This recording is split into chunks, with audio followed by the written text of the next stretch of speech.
hand clapping, foot stomping. But you know what? Sometimes God want to get direct with us. God, God love a good shout, God love a good praise. But most of the time, that's for us.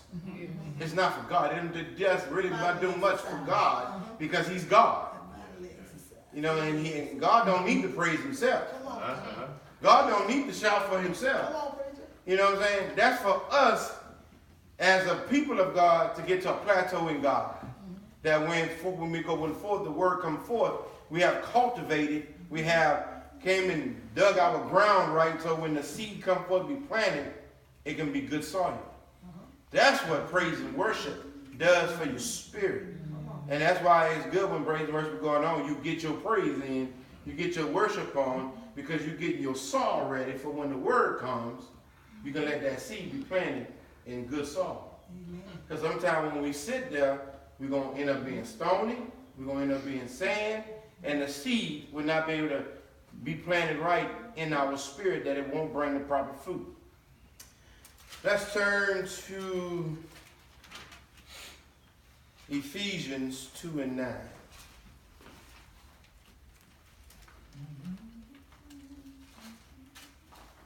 Father God, we thank you for this opportunity. God, we thank you, God, for opening the doors, Lord God, even as I am your servant. Bring forth this word you put in my spirit to bring to your people.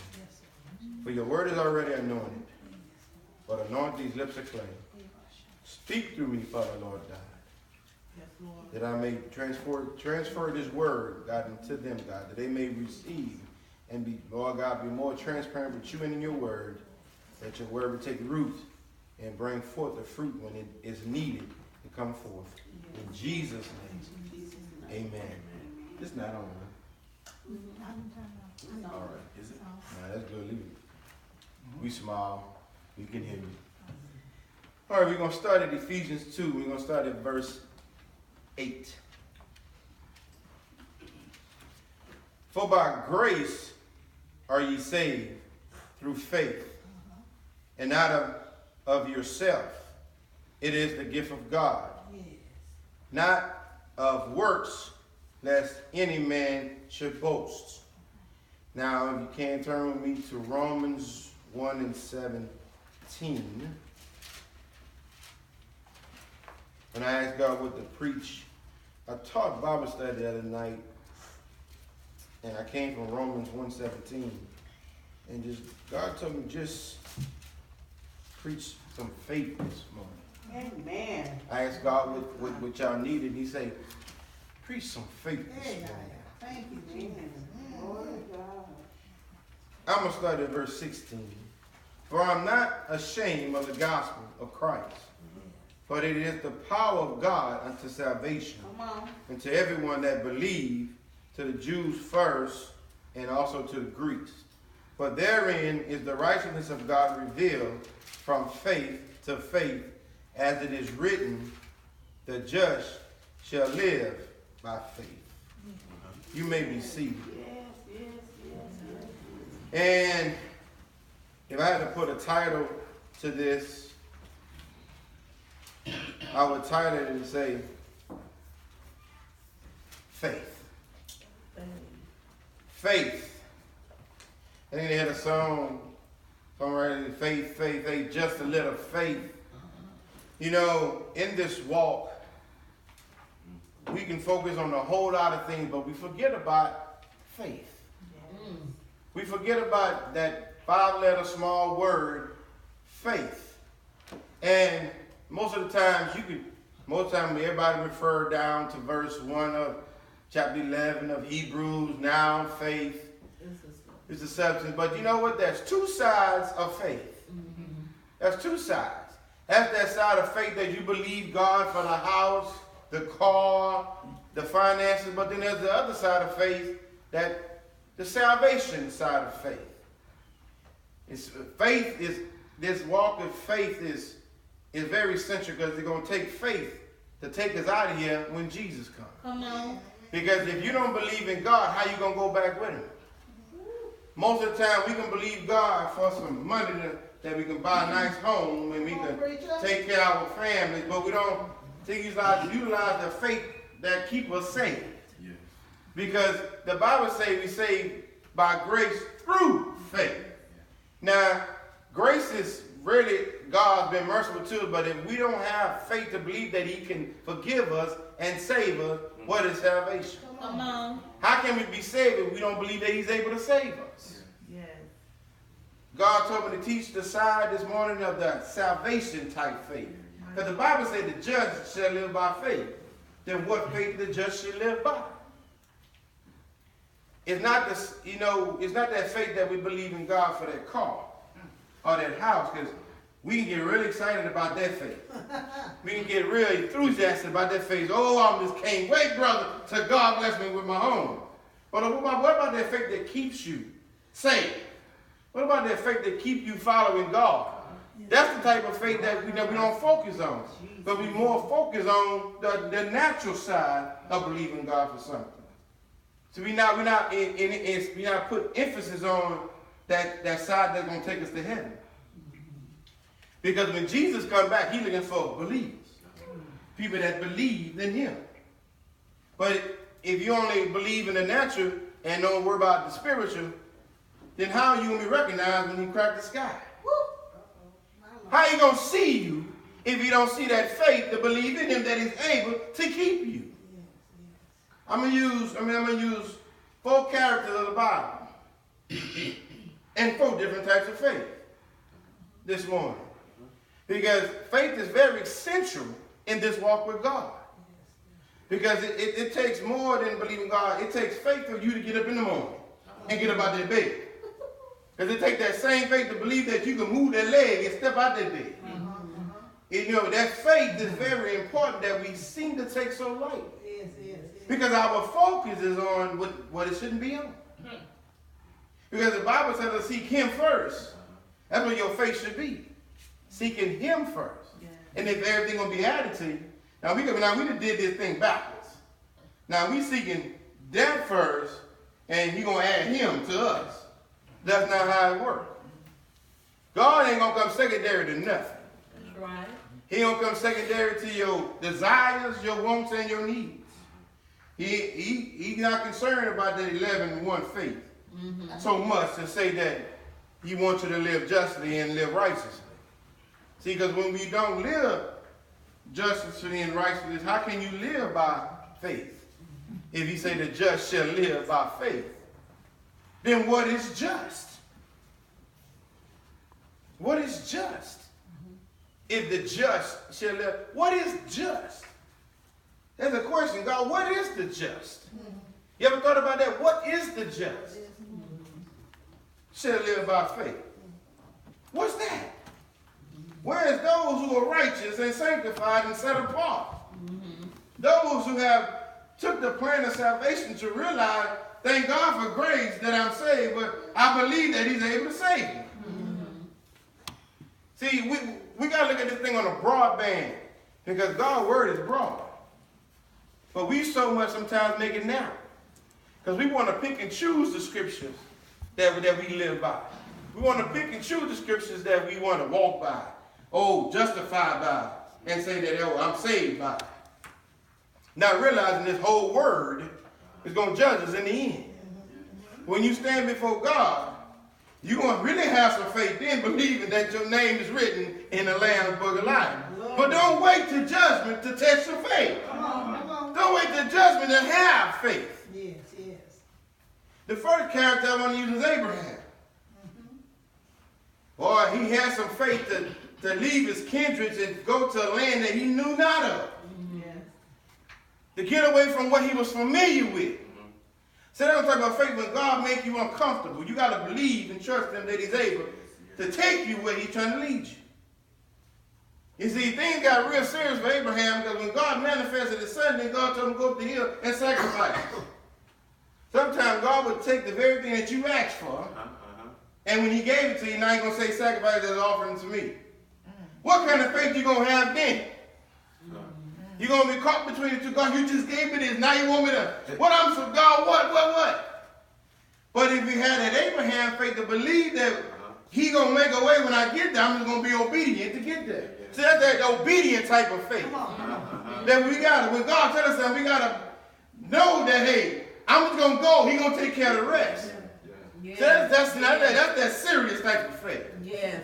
Because not everybody can walk in that obedient type of faith because they ain't in control of the situation. Yes. See, Abraham was put in a situation he had no control. Help, Lord. He had to depend and trust and believe in God. Now, how many of you find yourself in that type of faith right now? Where you're in a situation you know you can't do nothing about it. The circumstances is out of your control, but you got to trust God to see you through. And God will put us in those situations, even though he gave you the blessing. He could have gave it a house, gave it the finances. Now he said, give it back to me. Then what you do? What you do then? When he said, give it back to me as a sacrifice. What you do then? When God said, give me those keys back. He said, take that money, put it in church. What you do then? Come on, man. Oh, what you do then when now you're stuck? Because Abraham was stuck. Because he wasn't stuck as himself, but he was stuck as Sarah. And when he said, me and the lad are going, it's her disposition made him worry and trouble. God, now what? You gave me this, and now what? He was like, I trust you. I'll go. But he worried about how his wife felt. Now, when we think about it, we got to think about the whole situation. Because sometimes it's just not us tied to this thing. We got other tied things that come with it. And sometimes you thinking about the whole scenario. But his obedience put his ram in the bush. His obedience put his ram in the bush. Thank you, Lord. Thank you. You know, when we look at this thing, man, we really got to decipher this thing. Put it under the magnifying glass and put it under the microscope and really look at this word, faith. Yes.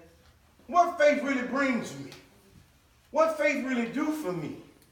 Then I think about Daniel. When the king put him in the lion's den. His type of faith had to believe that God was able to keep him from a hungry lion.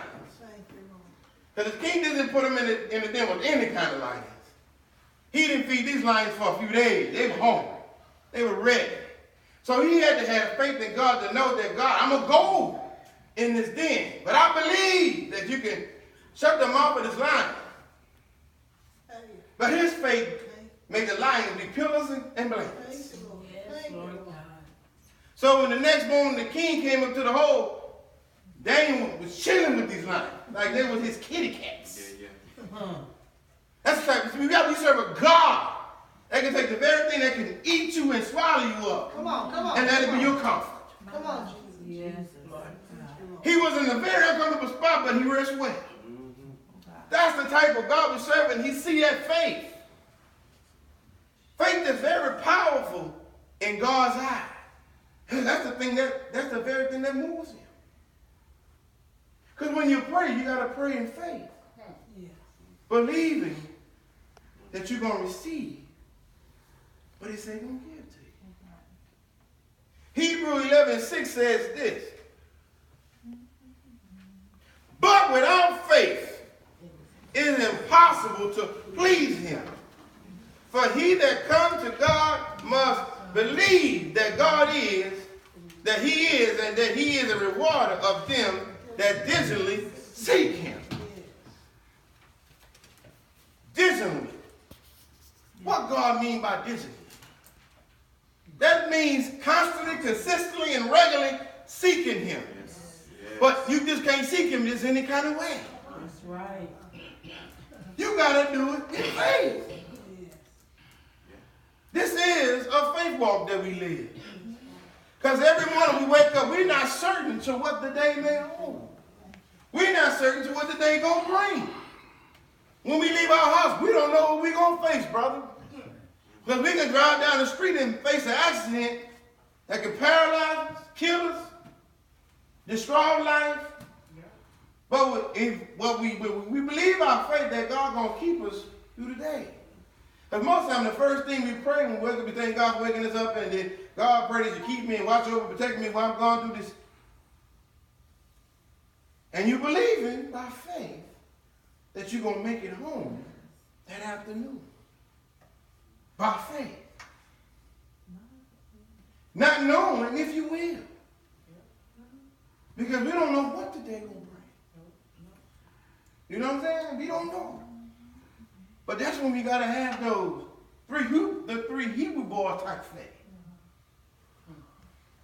See, they knew their faith. Not F-A-I-T-H, but F-A-I-T. Faith that was facing them. And they were praying to say, King, what we do? My God is able. But if he don't, he's still able. What when you're in a dilemma, God decided, hey, I'm going to test your faith and not deliver you, but let you endure the consequences. But in the middle of the consequences, he see the faith that you still believe that he's going to come and rescue you. And he show up. Jesus. Not because he want to show you who he is, but he want to show your enemy that he's God. Come on. Come on. Come on. We don't know what circumstances God going to put us in as believers. Yes, yes. Because sometimes your faith, the test is not for you. It's for that non-believing enemy you got. That's testing your God by using See you. that, preacher? The three Hebrew boys knew who God was. They said, King, we're not bowing down to your false image. We know who the real God is. The king said, I'm going to test your God. He ain't testing them. He tests God. We got to realize sometimes our faith testing God. Come on. People want you a believer. Oh, you a believer, huh? Let me put you through some Hades and let me see what your God going to do. All you have to do is just believe God going to see you through. And then God just stepped on the scene. Because the king said, I seen four and one like the Son of God. How he knew who God was? How he knew who the Son of God? Jesus had not yet came on the scene. But when God wanted to show the enemy who he is, he'll show his face. That's all Jesus did. Just say, oh, he gonna show me up. Nobody ain't ready to see me yet, but let me let him know who I am. But that faith of them three Hebrew boys. If he don't, but I know he's still able. Sometimes we gotta have it, he's still able type of faith. To know regardless, if God don't bring me out now, don't mean he's gonna bring me out later. That's right. Sometimes you just gotta endure till he bring you out. That's right. Come on in now. Sometimes you just gotta hang on. Hey, you gotta do like the monkeys do. Put that tail on that limb, put the feet on it, and just hang there until times get better. Yes. Stop getting anxious in a hurry. God, you gotta come right now. God, you come right now. God, I know it ain't gonna happen. Yeah, Really? It might not be meant to happen right then and there. You want it today, but 4 days later it might be greater. That's right. Today, God might say, well, only $100 available. But if you wait till Friday, $1,500 will be available. But we so in a hurry with our faith. We got that hurried faith. Microwave faith. We got that faith saying, God, in there right now, I can't hang on. But who you trust in? Divine or the divine? That's right. You hang on, you working, you got a tree holding you up. It's about the grace of God, that tree got the strength to hold you up. Faith and grace go together. Lord. It does. We can't decipher between the two. Oh, I can show you that, brother, you're all right. I forgive, but not believe I forgive you. What that? Then I'm a hold and still against you. Because I'm not believing that you remorseful. Faith go a whole lot of way than what we think. It's more than just a car. It's more than just a job. It's your life. Everything that you do in this Christian walk is by faith. Because the Bible says that, what? We walk by faith and not by sight. Half the time we get in trouble because we want to see with these eyes. Instead of looking in our spiritual eyes. Lord. We're supposed to see as Christians better with the spiritual sense than the natural sense. Because these eyes will deceive you. These eyes will put you in places where you thought was beautiful and elegant, and when you get there, it's a desert. Come on. It's dry. You catching Hades every day. There's no peace. Because what you thought would look good wasn't really good. But if you use your spiritual discernment eyes, you'll see farther than what you see with your eyes. Some situations is not worth even going into. Come on, help us. Because if you trust it by faith, God will help you see. Then we be like that guard. When my child at home is sick, but if you just speak the word, you ain't got to go. But I don't know if you just speak the word, everything will be all right. Speak the word. Sometimes we just tell you ain't at the situation, God ain't at the situation, and you need God to get to the situation. But God, just speak the word. When I get home, I know it's going to be all right. Yes. And when he got home, he said, now what time it was when the dancer got up? My God. And he remembered he was talking to Jesus. Sometimes you just got to go to Jesus. Thank you, Lord Jesus. Instead of, they got trouble, let me get to know. Let the word get there. Lord. Because the word can do more than you can anything. When we let the word of God handle our troubles, handle our situations. Hey, what happens? It can do more than we can do any day. God. Sometimes we got to take this thing called faith serious. Because when Jesus come back, he's looking for your faith. Not you. He know where you at already. He know where you're going to be already. Because he know the beginning from the end. Yes, he does. But he's looking for the faith of the righteous. That same faith to know, that believe that he's coming back again. Because he said, I go and prepare a place. But it takes faith to believe that he went. My. Yes. Make it plain.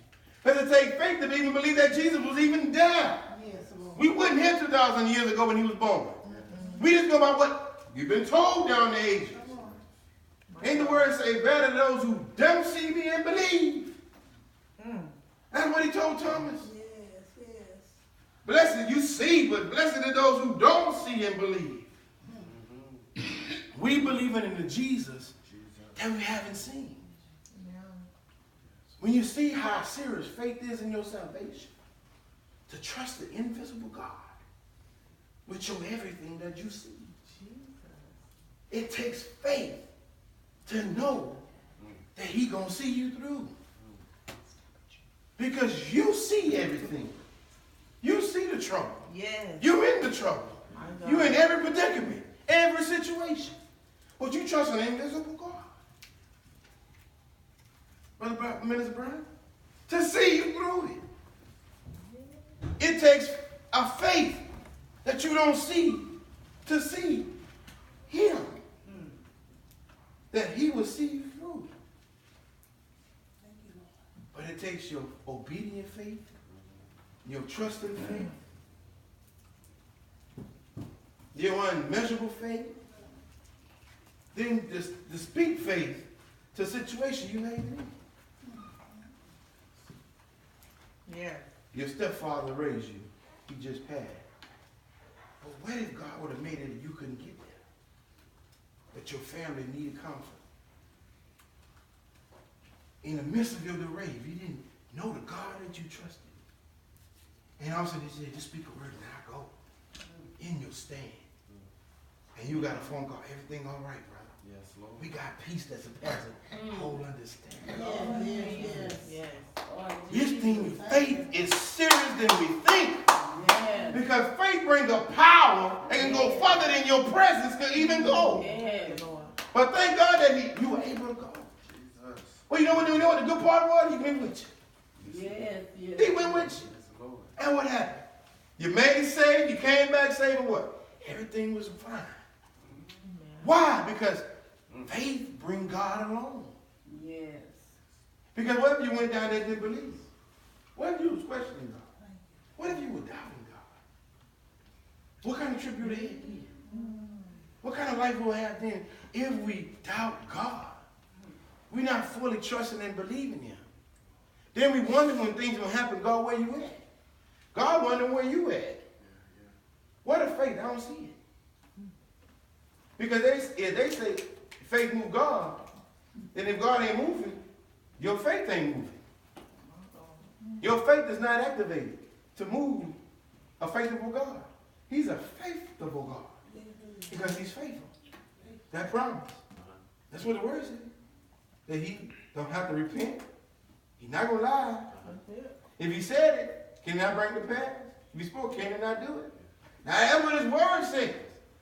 So if it ain't happening, there's two things. Either it ain't the right season, or your faith ain't moving.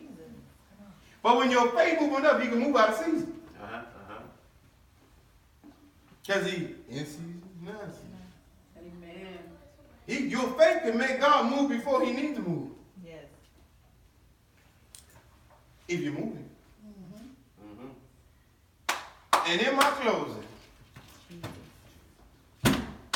faith, just a little bit of faith. Amen. And the word says he give every man a measure of faith. But the word says from faith to faith, you can grow your faith. Are you cultivating? Are you fertilizing it? Come on. Ooh, Jesus. Is you giving it the proper soil that it can Come develop? on. That it can grow? Yes. You remember, the faith the size of a mustard seed. Yes. Now when you plant a mustard seed, the mustard grains be huge when they finish growing. It's your faith has been planted in the right soil Yes. that it would grow.